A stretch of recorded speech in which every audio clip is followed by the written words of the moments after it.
Ora bem, deixa-me dizer uma coisa que eu não queria esquecer de dizer, que pode acontecer com o movimento das palavras, deixar para trás uma coisa que eu queria dizer. Um dia Samora Machel, quando se previa que pudesse ser assassinado o bispo de Nampula, porque Samora Machel infelizmente também seguiu os passos do assassinato, ainda se há de saber o que foi. Ele dizia, Samora Machel dizia, no bispo ninguém toca, porque as coisas estavam pretas, mesmo em Nampula, mesmo em Lourenço Marques. Depois tudo se mudou de Lourenço Marques para Maputo. Essa é a palavra que eu recordo da pandemia, digamos assim, de pensamentos que houve à volta de Vieira Pinto. Tenham cuidado, ele pode vir a ser assassinado. E havia muitos cúmplices nessa ocasião. Alguns até tinham sido batizados. Ok. Outra coisa que eu não me queria esquecer é que Vieira Pinto quis sempre nascer no dia 8 de dezembro. Acho que o melhor dia que ele podia ter escolhido era o dia 8. Entretanto, ia acontecer uma coisa diferente. Eu tinha menos 25 anos que ele. Eu cheguei ao mundo 25 anos antes, no dia 8 de dezembro. Quando cheguei cá, previa que o mundo estava um bocadinho estragado e disse, não, vou dar uma volta e não vou entrar a 8 de dezembro. E fiquei 2 dias à espera de quê? À espera da instauração dos direitos humanos em 10 de dezembro de 1948. Posso dizer, para a minha glória, a minha vida contou só com 2 dias sem direitos humanos. Isto para acentuar que Vieira Pinto também foi o grande senhor dos direitos humanos. E dizer direitos humanos quer dizer liberdade, quer dizer autodeterminação, quer dizer independência.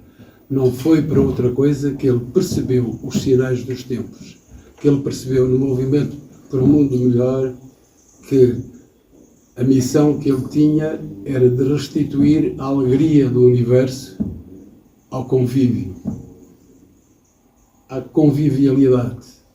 E se era difícil a missão que ele fazia de ter poisado em África em 67, percebeu-se que foi muito difícil num contexto eclesiástico, eclesial e nacionalista, portuguesismo que havia, e nacionalismo português, se percebeu que ele foi impedido de seguir o seu rumo inicial. Foi impedido, foi traumatizado, foi deslumbrado pela desgraça e nunca desistiu. Foi-se embora, tendo sido escondido do mundo durante 10 anos e depois a pandemia havia de o esconder mais quando a morte chegou. A verdade é que é tempo de restaurar a memória de quem morreu vivo. De quem morreu vivo. E os cristãos, nós os cristãos que acreditamos na ressurreição, a única coisa que podemos é fazê-lo lidando de maneira anárquica com o tempo, lidando com a palavra ressurreição. E ressuscitamos para quem pode receber os valores que ele deixou. Os valores pela liberdade, os valores pela independência, os valores pela autodeterminação e, sobretudo, de maneira decisiva, pelos direitos humanos. Há pouco tempo ainda, dizer direitos humanos era ser um esquerdoide. Direitos humanos é o melhor que tem o cristianismo. Quando os homens do avental proclamam a liberdade, igualdade e fraternidade, foram beber essas águas a escorrer pelo avental, foram beber essas águas a Belém e a Nazaré. Dramaticamente, a Belém e a Nazaré. E hoje, simbolicamente, estamos a viver a tragédia humana de Belém e de Nazaré, simbolicamente, com Jerusalém lá no meio.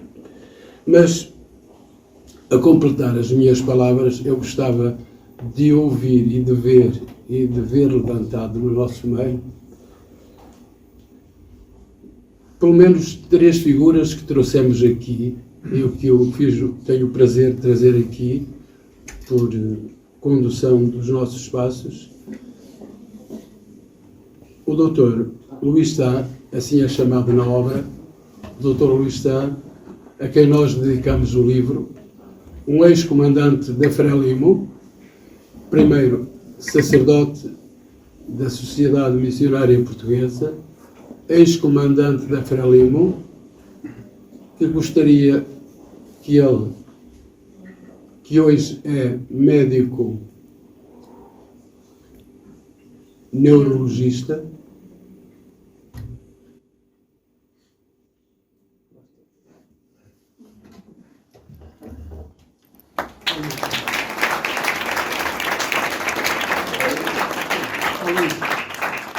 não vou dizer mais entrevistas agora, mas só queria que tu dissesses, dou-te 1 minuto para dizeres o mais importante que querias dizer neste momento às pessoas.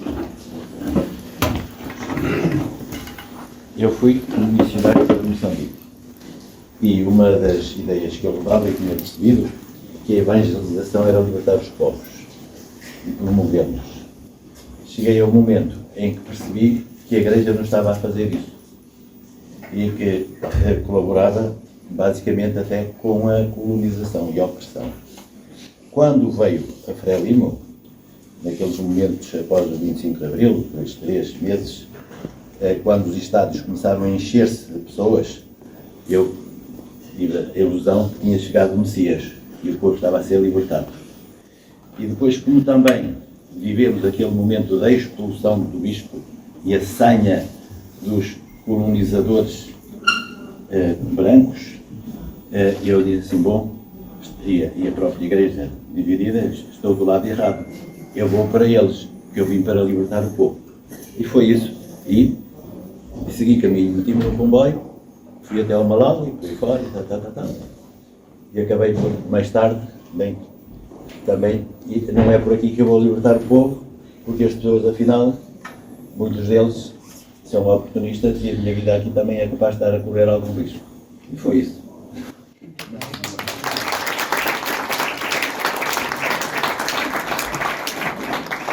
Vamos dizer uma palavra, mas não. Sim. Dedicámos o livro ao Dr. Luís Sá, porque é um homem de uma generosidade sem limites.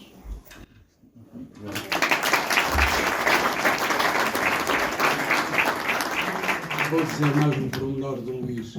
Ele aprendeu a tocar saxofone, estava a mudar o instrumento, ele aprendeu a tocar saxofone para quê? Para animar os doentes, as pessoas que estão em lares, que ele visita abundantemente. Tu prometeste que tocavas trombone hoje. Hoje, vai ser, já peço desculpa. É na próxima. Está convidado para Paramos, que é a terra dele, onde nós, no próximo sábado, vamos lançar o livro. Ele vai tocar, não para os doentes que estão em volta, mas para aqueles que esperam que o neurologista saiba tão bem tocar saxofone. Mas ainda diz. Deixa-me só dizer uma coisa. Eu, como neurologista, eu comecei a tocar o saxofone e foi no final de 2017. Há muitas coisas que eu devo à sociedade missionária e as minhas raízes vêm de lá e aquilo que eu tenho de melhor em mim foi cultivado até no seminário e no contato com pessoas que eu considero heróicas. Agora, foi no recreio, lá na Casa da Eira, num inverno, que o padre António Gonçalves me passou o saxofone para as mãos e eu lá fui tocando e tal, mas ficou por aí. Então, em 2017, e porque aprendi que depois dos 65 anos, para mantermos um cérebro sem idade, eu digo isto como neurologista, um cérebro sem idade, é bom aprender a tocar um instrumento de música, ou até aprender uma língua. Portanto, aprender a tocar um instrumento de música depois dos 65 anos é uma regra, uma das 10 regras para um cérebro sem idade.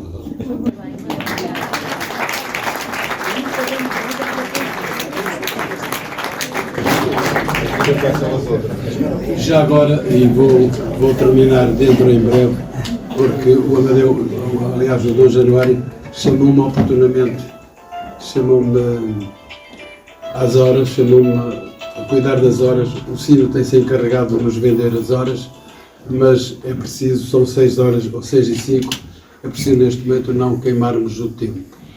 Há um outro personagem desta história, desta saga, que também tem 50 anos e foi não em Nampula, mas passou-se na Beira. Nós fomos surpreendidos a uma tarde nos jornais a dizerem assassinos, padres à solta na Beira. Era o padre Fernando Marques Mendes, que está aqui.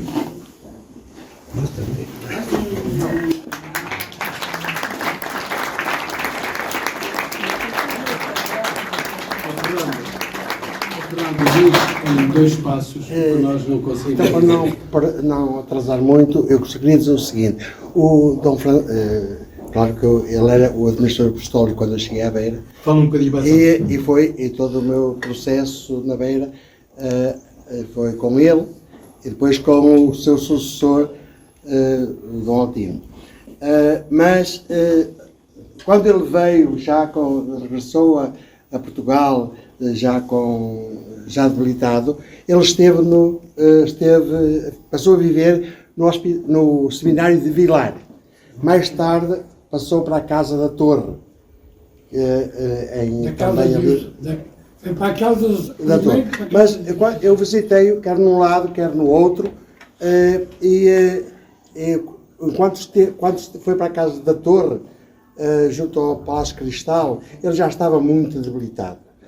Mas quando o visitava no seminário de Vilar, ele sentia uma tristeza imensa pela igreja local, pela igreja do Porto, não lhe permitir exercer qualquer cargo pastoral. Eu até podia ser pároco numa paróquia, numa freguesia, de gente humilde, mas o bispo local, portanto a instituição, não lhe permitia. Arrecadou ali com cama e mesa e roupa lavada no seminário de Vilar e pronto, envelhece aí, martiriza-te aí, e depois quando ele já estava mais incapaz com a doença dele, que era Alzheimer, salvo erro, então meteram-no numa casa perto ali, na mesma zona, junto ao Paço Episcopal, que era, penso que aquilo tinha sido já Paço Episcopal, não é? Ou pelo menos foi lá que funcionava o Instituto de Ciências Teológicas, onde os meus colegas iam às aulas, não é? Eu estive lá. Portanto, fui várias vezes, mas ele aí, nessa altura, já estava mesmo, pronto, já não poderíamos, tínhamos uma conversa assim, muito estranha, muito, víamos, abraçávamos, tocávamos, mas já não, pronto. Eu queria testemunhar isto, a maldade que a Igreja do Porto fez ao Dom Manuel de Vila Pinto, porque ele, quando regressou de Moçambique, estava capaz, estava lúcido, estava no princípio da doença, e ele sofria muito por não poder trabalhar, por não poder continuar a desempenhar as suas funções pastorais. Você trabalhou muito, agora descanse. Foi que o bispo disse ao Dom Manuel. Era o tempo das vacas gordas, em que a Igreja podia dispensar os bispos, porque era proibido serem párocos depois de serem bispos. A Igreja tinha uma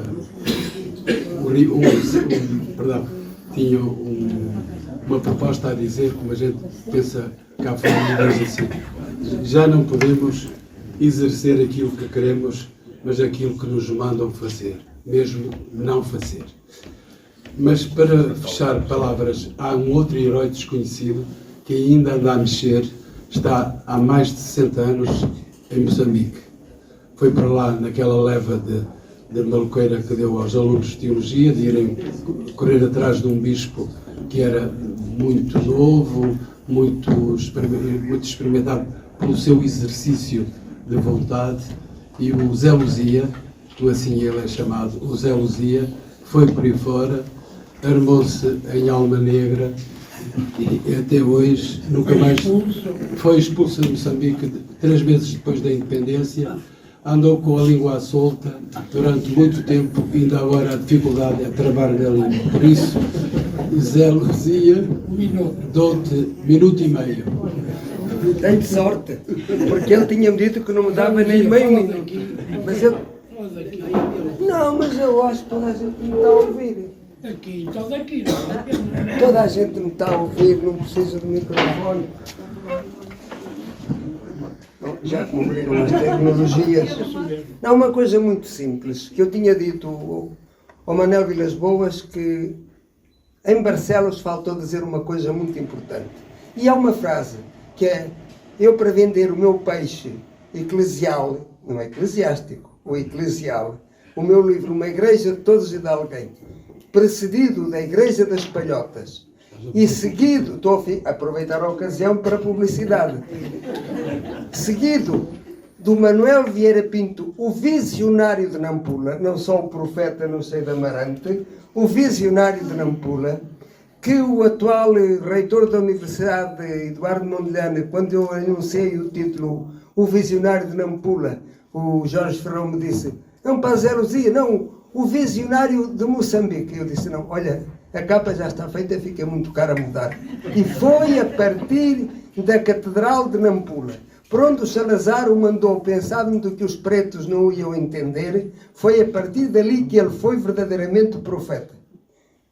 E porque ele só me deu meio minuto, eu vou terminar com a frase que não consigo perceber como é que é possível esconder em Portugal e em Moçambique um homem que em 1971 disse aquilo que eu esperava que o Bispo Januário tivesse dito como citação: estamos numa hora de viragem, passagem de uma igreja ainda muito clerical para uma igreja mais povo de Deus, mais adulta nos seus gestos, onde cada membro, padre, religioso, leigo, tenha consciência da sua dignidade, da sua vocação e palavra e da sua corresponsabilidade. Por isso, onde todos tenham voz para concordar e para discordar. Eu aqui costumo perguntar nas paróquias onde me deixam: vocês já está aqui alguém que tenha tido coragem de discordar do padre ou do bispo? Onde todos possam e saibam falar, onde todos possam e saibam ouvir, ultrapassando essas cristandades, onde falar é para os padres e ouvir para os seus cristãos. Como é que é possível estas palavras do Bispo Manuel, ditas 4 anos antes da independência, 3 anos antes do 25 de Abril, não sejam aproveitadas nos seminários? Verifiquei agora, andando por aqui estes dias, nos seminários não se fala de Vieira Pinto. Para quê? É incómodo. Não se fala. Eu acho que foi o Manel que disse, não fui eu que disse, ele pôs no ar na coisa da TSF. Não, Vieira Pinto homenagem. Para quê? Ele não precisa dela. O mundo e a igreja é que precisa da sabedoria dele, mas porque incomoda, esconde-se.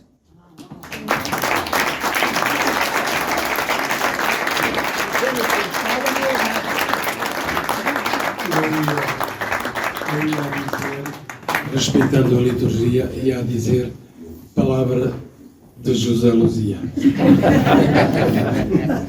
Pois, eu vou dar a palavra à música do Luís Vieira. Antes ainda, alguém me está a apontar para... Uma mensagem de Mia. Peço desculpa, tenho todo o direito a esquecer.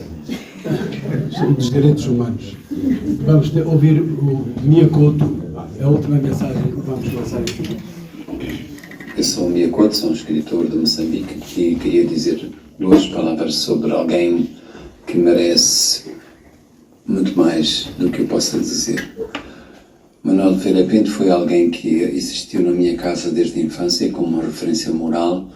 O meu pai era ateu e os filhos seguiram o mesmo caminho, os 3, os meus 2 irmãos e eu. Mas o meu pai tinha uma profunda admiração por isso que era a integridade moral, humana, a dimensão desse personagem que se ergueu contra a ditadura colonial, que denunciou os crimes do regime colonial em Moçambique e que pagou caro por isso. Foi preso, foi exilado de Moçambique e de Portugal. E esse é um caso em que essa dimensão de uma pessoa única, uma pessoa que é maior do que si própria e que realmente em tempos de crise se desenha como uma luz, uma referência para nós todos. E neste momento é importante que estas figuras voltem a iluminar o nosso caminho e a trazer alguma coisa que parece que está em perigo de extinção, que é a crença de que há um futuro, há a esperança de que há qualquer coisa de melhor que há de vir. Um abraço para esse grande homem.